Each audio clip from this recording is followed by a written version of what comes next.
A very good morning to all of you. I am Dr. Ranjita and you all are welcome to Zumexa classes. आज के इस lecture में हम लोग पढ़ने जा रहे हैं एंशिएंट इंडियन हिस्ट्री के बारे में। तो हम ओल्ड एनसीईआरटी को पढ़ रहे हैं, तो इसका चैप्टर नंबर 9 है। इस चैप्टर में हम लोग बात करने जा रहे हैं जैनिज्म एंड बुद्धिज्म के बारे में। So let's start. अगर आपका कोई डिटेल सवाल है तो आप मुझे इस ईमेल एड्रेस पर ज़रूर मेल करके बताएं। This is my Instagram handle और ये मेरे टेलीग्राम चैनल का लिंक है। तो इस टेलीग्राम चैनल पर आपको मेरे सभी लेक्चर्स के PDF मिलते हैं, तो डू विजिट दिस चैनल। ये जो चार्ट आपको दिखाई दे रहा है, इस चार्ट को आप यूज़ कर सकते हैं आपकी क्रोनोलॉजी को लर्न करने के लिए, just to give you an idea कि हम किस टाइम पीरियड की बात कर रहे हैं और हम कहाँ हैं। इस फ्रेमवर्क को आपको बहुत अच्छे से पढ़ लेना है। अगर मैं आपको बात करती हूँ पेलियोलिथिक, मीजोलिथिक और नियोलिथिक एज की, तो वो रफली 3500 BC से लेके 2500 BC के आसपास खत्म होती है। 2500 BC मतलब इसको 2500 BC को हम रिजिड नहीं रहेंगे। 2500 BC जो है 3500 BC से स्टार्ट होता है रफली, क्योंकि कुछ जगह पे जल्दी स्टार्ट होता है, कुछ जगह पे लेट स्टार्ट होती है इंडस वैली सिविलाइजेशन। उसके बाद इंडस वैली सिविलाइजेशन का पीरियड 1500 BC तक चलता है। 1500 BC से लेके 1000 BC तक जो होती है अर्ली वैदिक एज होती है। 1000 BC से लेके 600 BC तक जो होती है लेटर वैदिक एज होती है। और अब हम यहाँ पे बात कर रहे हैं 600 BC वाले टाइम पीरियड की, जो यहाँ पे मेंशन करना मिस हो गया है, बट आपको मैं बता रही हूँ 600 BC के आसपास की टाइम पीरियड की अब हम बात कर रहे हैं, जिसमें हम बात करने जा रहे हैं बुद्धिज्म और जैनिज्म के बारे में। So let's begin with our formal lecture. अब हम बात कर लेते हैं कि अभी तक हमने क्या देखा था। अभी तक हमने देखा था कि भाई इंडस वैली सिविलाइजेशन वाला जो टाइम है उसमें एक बहुत अच्छा कल्चर था, डेवलप हुआ था, बट वो खत्म हो जाता है। क्यों खत्म हो जाता है? आर्यंस आ जाते हैं, ऐसी थ्योरी है। तो आर्यंस कहाँ से आते हैं? आर्यंस आते हैं तो फिर वेद लिखते हैं वो। तो अर्ली वैदिक पीरियड देखा हमने और लेटर वैदिक पीरियड देखा। अब होता क्या है कि लेटर वैदिक पीरियड आते आते इस जो ब्राह्मणिकल जो कल्चर है, जो ये इस टाइम में जो सोसाइटी बन चुकी है इंडियन सब कॉन्टिनेंट में, उसके अंदर बहुत सारे प्रॉब्लम्स आ जाते हैं। तो उन प्रॉब्लम्स की वजह से जो होता है आगमन होता है एक नए रिलीजन का, which is Jainism and Buddhism. तो नए रिलीजन का जब ऑरिजिन होता है उसके कारण देखने पड़ते हैं हमको कि ऐसा क्या हुआ कि लोगों ने उस पुराने रिलीजन को छोड़ दिया, उसमें फेथ करना छोड़ दिया। तो हम समझने की कोशिश करते हैं कि कॉज क्या है। तो पहला कॉज, जैसे आप समझ सकते हैं, हमने लास्ट लेटर वैदिक एज में बात किया था, वर्णा सिस्टम। तो वर्णा सिस्टम के आने की वजह से होता क्या है कि वर्णा सिस्टम में जो है सोसाइटी डिवाइडेड है 4 वर्णास में। 4 वर्णास बना दिए गए हैं, ब्राह्मण्स, फिर क्षत्रिय, फिर वैश्य, फिर शूद्र। अब क्या हो रहा है, ब्राह्मण को सबसे ज़्यादा प्रिविलेजेस दिए गए हैं। ब्राह्मण जो है उनको एक्स्ट्रा ऑर्डिनरी राइट्स दिए गए हैं। जो भी सारी सोसाइटीज़ हैं, जो भी और बाकी के वर्णा सिस्टम है, वो उनके नीचे आएंगे। तो ये सारा जो था रिसेंटमेंट, उसमें से भी जो है वैश्य और उसके बाद शूद्र, उनको कोई राइट्स नहीं थे, क्योंकि वो वर्णा सिस्टम में 3rd और 4th कैटेगरी में आ रहे थे। तो इसकी वजह से लोगों के अंदर बहुत ज़्यादा डिसेंटमेंट था, क्योंकि ये जो वर्णा सिस्टम है ये बहुत ज़्यादा क्रॉप अप कर गया था। वर्णा सिस्टम स्टार्ट कैसे हुआ था? सबसे पहले कलर के बेसिस पे स्टार्ट हुआ था, जो दासाज एंड दस्यूज जो हमने डिफरेंस पढ़ा था जब आर्यंस यहाँ पर आए थे। उसके बाद उन्होंने इसको प्रोफेशन वाइज कर दिया, बट धीरे धीरे जब तक लेटर वैदिक एज खत्म होती है तो ये बर्थ वाइज हो गया। मतलब अगर कोई पर्टिकुलर वर्णा के लोग जो है वो एक प्रोफेशन प्रैक्टिस कर रहे हैं तो उनके बच्चों को भी बोला जाता था आप वही सेम प्रोफेशन प्रैक्टिस करो। एक तरीके से देखें तो उसमें एक्सपर्टीज भी आ जाती थी, but expertise is one thing but operation is another thing. Operation जो वो सहन कर रहे थे उसकी वजह से वर्णा सिस्टम के प्रॉब्लम्स आए थे। जब हम गांधी जी के बारे में बात करते हैं, जब हम कंपेयर करते हैं गांधी को और अम्बेडकर को, तो हम देखते हैं कि गांधी जी ने बोला, गांधी जी ने वर्णा सिस्टम को सपोर्ट क्यों किया? इसी बेसिस पे किया। अम्बेडकर जी जो है उन्होंने उसको आउटराइटली रिजेक्ट किया। क्यों किया? इसी बेसिस पे किया कि वर्णा सिस्टम ठीक है, बट वर्णा सिस्टम के साथ जो प्रॉब्लम्स आते हैं वो बहुत ज़्यादा खतरनाक है। गांधी जी ने सपोर्ट भी इसी बेसिस पे किया कि वर्णा सिस्टम ठीक क्यों है, क्योंकि उसमें आप क्या है अपने काम में इतनी ज़्यादा एक्सपर्टीज ले लेते हो और पूरी सोसाइटी ढंग से चलती रहती है, बट ऑपरेशन को किसी ने भी सपोर्ट नहीं किया, राइट। तो अब वर्णा सिस्टम के अंदर बहुत सारे प्रॉब्लम्स आ गए थे। ये मैंने आपको मॉडर्न हिस्ट्री से कनेक्ट किया, बट अभी हम बात कर रहे हैं एंशिएंट इंडियन के बारे में। तो अब उस टाइम का जो सोसाइटी था ना, उसके अंदर वर्णा सिस्टम है, लोग उससे बहुत ज़्यादा परेशान है। सेकेंड क्या प्रॉब्लम था? क्षत्रिय का रिएक्शन। अब सेकेंड कैटेगरी में वर्णा सिस्टम की आते हैं क्षत्रिय। तो क्षत्रिय जो है वो क्या करते हैं? क्षत्रिय वॉर्स में पार्टिसिपेट करते हैं, बहुत ही वेलर जो है वो वर्णा है। तो उससे क्या हुआ, उन्होंने देखा कि भाई हमारी जान जो है हमारी जाती है, हम पूरे इसको एक्सपेंशन में लगे हुए हैं और लड़ाई करते हैं, तो हमें तो कोई राइट्स मिलने चाहिए, इक्वल राइट मिलने चाहिए ब्राह्मण्स के, बट ब्राह्मण्स को हमेशा सुपीरियर राइट थे वर्णा सिस्टम के अकॉर्डिंग। तो हुआ क्या कि क्षत्रिय जो है उनके अंदर बहुत ज़्यादा रिसेंटमेंट आ जाता है। तो आप देखेंगे कि बुद्धिज़्म और जैनिज्म के ओरिजिन को जब हम पढ़ेंगे तो जैनिज्म, अगर हम महावीर को देखेंगे, भगवान महावीर को, तो उनके फादर मदर क्षत्रिय। सिमिलरली अगर हम बुद्धिज़्म में देखेंगे तो उनका भी क्षत्रिय ओरिजिन आपको नजर आएगा। ठीक है, वो वाले लोग मिलेंगे जो कि वॉर्स में पार्टिसिपेट कर रहे हैं, राइट। तीसरा क्या कारण था, सैक्रिफाइशियल रिचुअल्स। अब इतने ज़्यादा सैक्रिफाइसेस बढ़ गए थे। लेटर वैदिक एज अगर आप बात करेंगे तो पूरी की पूरी डोमिनेट किससे करती है, सामवेद, अथर्ववेद, यजुर्वेद, ये सब के सब जो तीनों वेदास हैं, सामवेद, यजुर्वेद, अथर्ववेद, अगर मैं क्रोनोलॉजी की बात करती हूँ तो इन सारे वेदास में क्या लिखा गया, इन सारे वेदास में रिचुअल्स की बात की गई है कि किस तरीके से रिचुअल्स होना चाहिए, सॉन्ग्स कौन से कंपोज करने चाहिए गॉड के प्रेज में। तो उससे क्या था, लोग बहुत ज़्यादा परेशान हो गए थे रिचुअल्स, ये सैक्रिफाइसेस की वजह से। कारण क्या था, अब लोगों ने सेटल लाइफस्टाइल शुरू कर दिया था। आप सेटल लाइफस्टाइल जब शुरू करते हो तो अब आप एग्रीकल्चर, आपको अपने खेतों के अंदर फसल उगानी है। जब आप खेतों के अंदर फसल उगाते हो तो हल चलाने के लिए, ट्रांसपोर्ट करने के लिए तो आपको किसकी ज़रूरत होती है, पशुओं की, एनिमल्स की। बट एनिमल्स सारे क्या हो रहे थे, उनका सेक्रीफाइस किया जा रहा था। किसके नाम पर, यज्ञ के नाम पर, किसी और रिचुअल के नाम पर, भगवान को प्लीज़ करने के लिए, तो उनका सेक्रीफाइस किया जा रहा है, जिससे लोग बहुत ज़्यादा परेशान थे क्योंकि उनके एनिमल्स का जो नंबर था वो डिक्रीज़ हो रहा था। तो उससे भी आम जनता भी बहुत परेशान थी। और एक कारण क्या था, कॉइनेज सिस्टम आ गया था। देखिए, जब आप बार्टर सिस्टम यूज़ करते हो तो आपको काफ़ी ज़्यादा दिक्कत आ सकती है। फॉर एग्जांपल, मान लीजिए अगर इस दुनिया के अंदर बार्टर सिस्टम चल रहा होता अभी भी, आप क्या कहते हैं, आप कहते हैं कि मान लीजिए आपके आम के बाग है, दूसरा आपको आईफोन खरीदना है, तो आप आईफोन वाले सेलर के पास जाते हैं और आप बोलते हैं कि भैया मुझे एक आईफोन दे दो और आम ले लो 2 किलो। तो वो कहता है कि भैया 2 किलो में तो नहीं आएगा क्योंकि वैल्यू जो है ना मेरे आईफोन की बहुत ज़्यादा है, तो आपको भाई कम से कम काफ़ी केजीज जो हैं आम आपको मेरे पास पहुँचाने पड़ेंगे, या तो सीज़न में पूरा सप्लाई ऑन रखनी पड़ेगी। अगर आप आईफोन 13 प्रो या 14 ले रहे हैं तो उसकी कॉस्ट इतनी ज़्यादा हो जाती है। तो वही आपको जो है 1-1.5 लाख रुपये पे करने के लिए आप क्या करोगे, पूरी सप्लाई ऑन रखो। तो इस टाइप की चीज़ें थी। बार्टर सिस्टम से जो था ना, चीज़ों की वैल्यू ढंग से निकल के नहीं आ पाती थी क्योंकि सबकी अपनी अपनी वैल्यू है। बट कॉइनेज सिस्टम आने से क्या हुआ, ट्रेड जो है वो काफ़ी अच्छा हो गया। कॉइनेज सिस्टम से ये हो गया कि भाई इसकी कीमत जो है 5 सिक्के है, इस चीज़ की कीमत जो है 10 सिक्के है, तो 5 सिक्के इंटू 10 सिक्के मतलब एक्सचेंज कर सकते थे। उसकी वजह से क्या होता है, जो एक कम्युनिटी है, जो वैश्य कम्युनिटी है, नेक्स्ट वाले पॉइंट पे भी आप देखेंगे ट्रेड एंड कॉमर्स बढ़ रहा है और कॉइनेज सिस्टम आ गया, तो जो वैश्य कम्युनिटी है, जो बिजनेस कम्युनिटी है, वो काफ़ी प्रॉस्पेरस हो जाती है। बट वर्णा सिस्टम में क्या है, उसको बहुत 3rd नंबर पे प्लेस किया गया, उसके पास कोई राइट्स नहीं है। तो इसकी वजह से क्या होता है, वैश्य कम्युनिटी के अंदर भी बहुत ज़्यादा रिसेंटमेंट है, क्षत्रियस के अंदर रिसेंटमेंट है, वैश्य कम्युनिटी के अंदर रिसेंटमेंट है। वो वैसे प्रॉस्पेरस हो गए हैं कॉइनेज सिस्टम और ट्रेड कॉमर्स की वजह से। नॉर्मल जो जनता बची, जो जिसको शूद्र भी कहा जाता है, और बाकी की सारे नॉर्मल जनता, वो सब में क्यों रिसेंटमेंट है, क्योंकि उनके जो एनिमल्स जो उनको एग्रीकल्चर में यूज़ करने हैं वो सब सेक्रीफाइस में चले जा रहे हैं। प्राइवेट प्रॉपर्टी जो है अब लोग बनाने लग गए थे। अभी जो प्राइवेट प्रॉपर्टी जो है उसको बहुत ज़्यादा एम्फेसिस दिया जा रहा था, तो उसकी वजह से प्रॉब्लम्स आना शुरू हो गए थे। जो नए धर्म आए, जैनिज्म एंड बुद्धिज्म, उन्होंने बोला प्राइवेट प्रॉपर्टी नहीं रखो, सब लोग एक कॉमन प्रॉपर्टी रखो, उसे यूज़ करो। तो ये सारी की सारी जो चीज़ें थी ना, उससे लोगों को काफ़ी पसंद आ रहा था, उनको एक राहत मिल रही थी नए धर्म के अंदर, राइट। तो इसलिए नए धर्म जो है वो आते हैं। तो ये सारे के सारे पॉइंट्स आई होप अच्छे से समझ गए होंगे आप कि क्या कारण रहे कि फुल फ्लेजेड वेदा, जो वैदिक सिस्टम जो था, उसके बाद में बुद्धिज्म और जैनिज्म आया और इतना ज़्यादा पॉपुलर हो गया, राइट। तो हम बात कर लेते हैं फुल फ्लेजेड जैनिज्म के बारे में। जैनिज्म के बारे में अगर आप देखते हैं तो जैनिज्म में हम जब पढ़ेंगे तो 24 इनके तीर्थंकर्स रहे। जो सबसे लास्ट वाले जो 24th तीर्थंकर है वो थे महावीर जैन। ओके, तो अलग अलग उनके तीर्थंकर है। तीर्थंकर को आप ये समझ लीजिए कि वो उनके बहुत ही ज़्यादा गुरु मान लीजिए उनको, है ना। तो जो उनके 24th गुरु हैं वो थे भगवान महावीर। कंटेम्प्रेरी रहेंगे वो बुद्धिज्म के, जो बुद्धा का जो टाइम पीरियड है और जो जैना का जो टाइम पीरियड है वो कंटेम्प्रेरी है, दोनों आसपास रहे हैं। ये चीज़ें आपको समझनी बहुत ज़रूरी है। देखिए, अगर आप बिगिनर हैं हिस्ट्री में तो ये चीज़ें आपके लिए स्केलेटल फ्रेमवर्क आपको बना रही है कि भाई दोनों का टाइम पीरियड सेम है, कंटेम्प्रेरी है दोनों एक दूसरे के। डेवलपमेंट थोड़ी थोड़ी पास वाली जगहों पर हो रहा है। कुछ जो है ज़रूरी नहीं ना एक ही बंदा सारी की सारी चीज़ें डेवलप कर पाएगा, 2 लोग चाहिए हो सकते थे, और भी लोग थे। ऐसा नहीं था कि बुद्धिज्म और जैनिज्म के सिवा और छोटे छोटे और धर्म नहीं आए थे, वो भी आए थे। बट ये जो 2 धर्म थे ये बहुत ज़्यादा पॉपुलराइज हुए और हमारे एग्जाम में भी ये पूछा जाता है।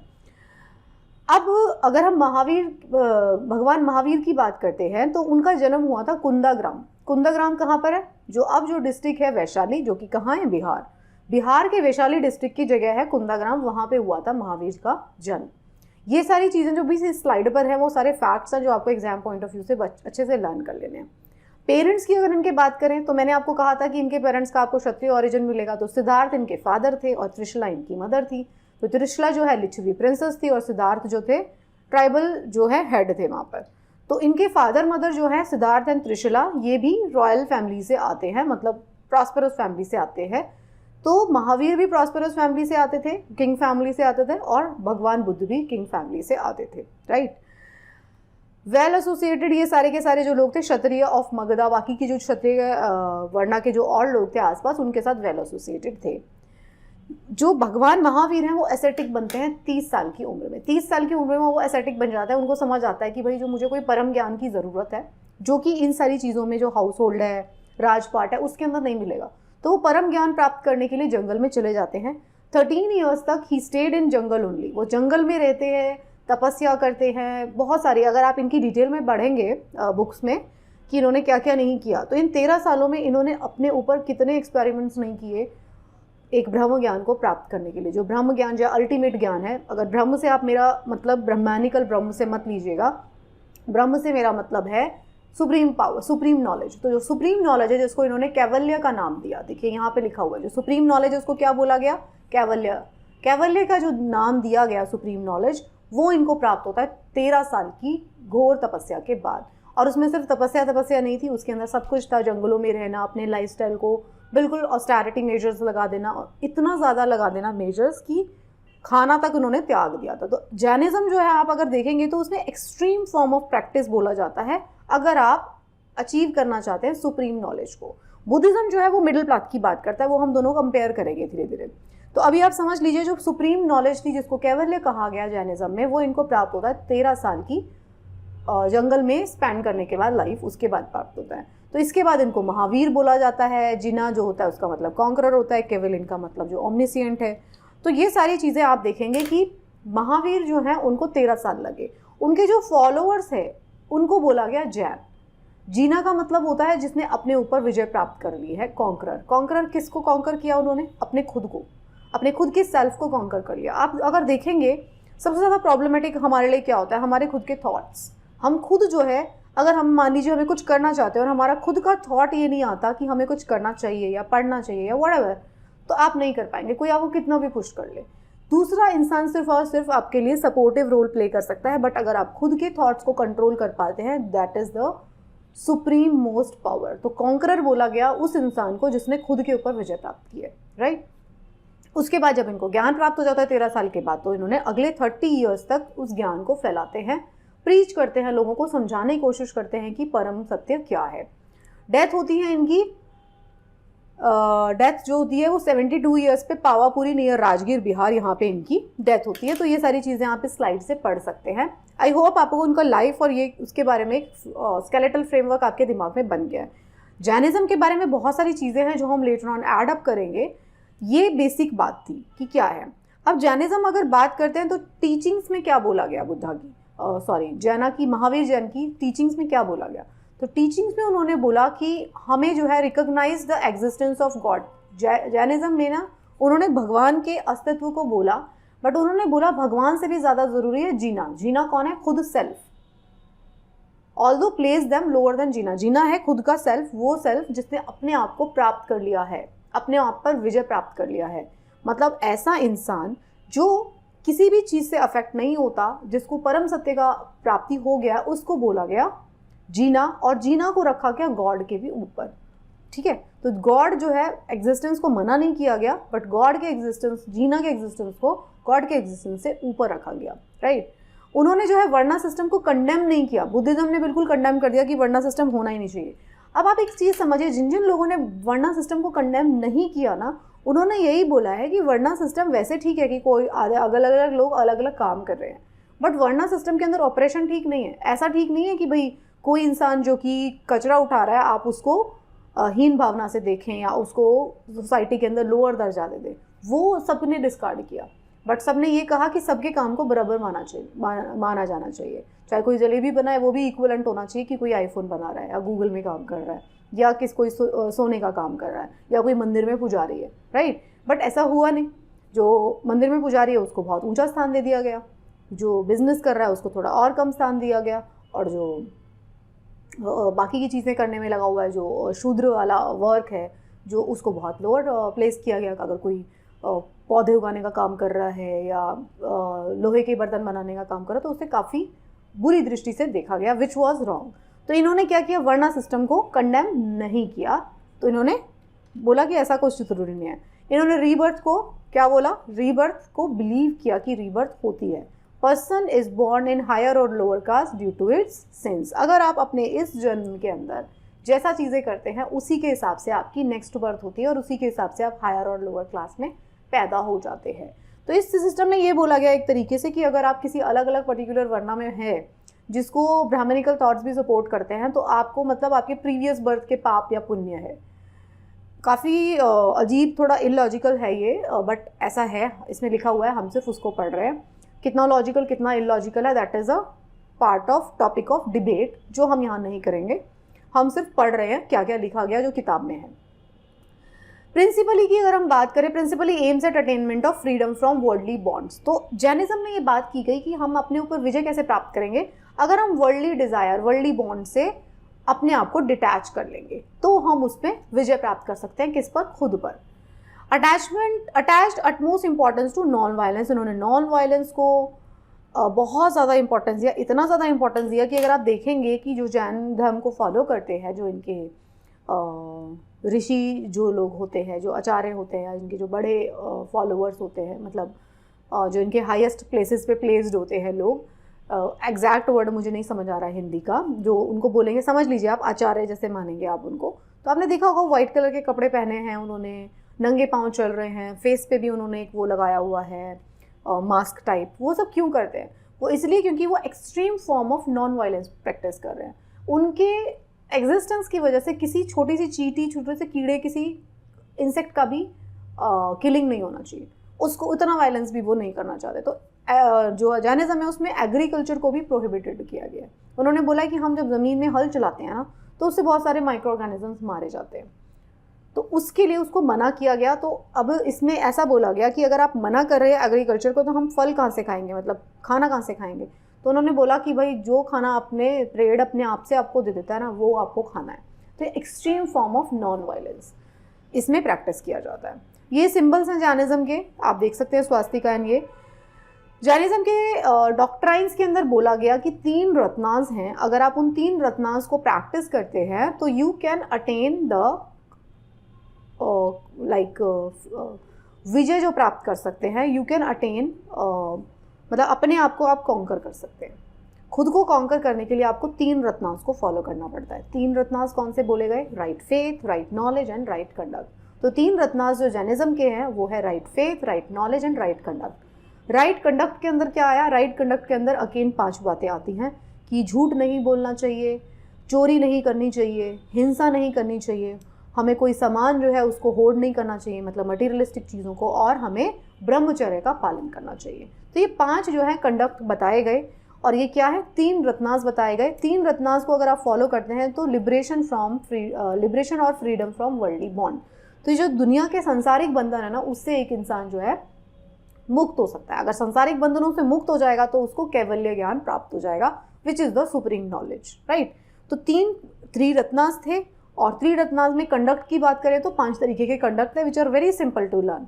तो 3 रत्नास आपको लर्न करने पड़ेंगे, right faith, right knowledge and right conduct. Simple है, कुछ भी अभी तक ऐसा नहीं बताया गया। इस सिंबल में अगर आप देखते हैं तो ये जो है लिबरेटेड सोल यहाँ पे रहती है। सम्यक ज्ञान की बात की गई है। सम्यक ज्ञान मतलब right knowledge, right faith and right conduct. तो ये 3 जो बिंदु हैं बताते हैं, दर्शाते हैं right knowledge, right conduct and right faith. और जो ये 4 चीज़ें हैं उसमें बताया गया है कि हमारी सोल जो है 4 तरीके से रह सकती है। या तो वो हेवन में रह सकती है, या तो वो ह्यूमन फॉर्म में रह सकती है, या तो एनिमल फॉर्म में, या फिर हेल के अंदर रहेगी।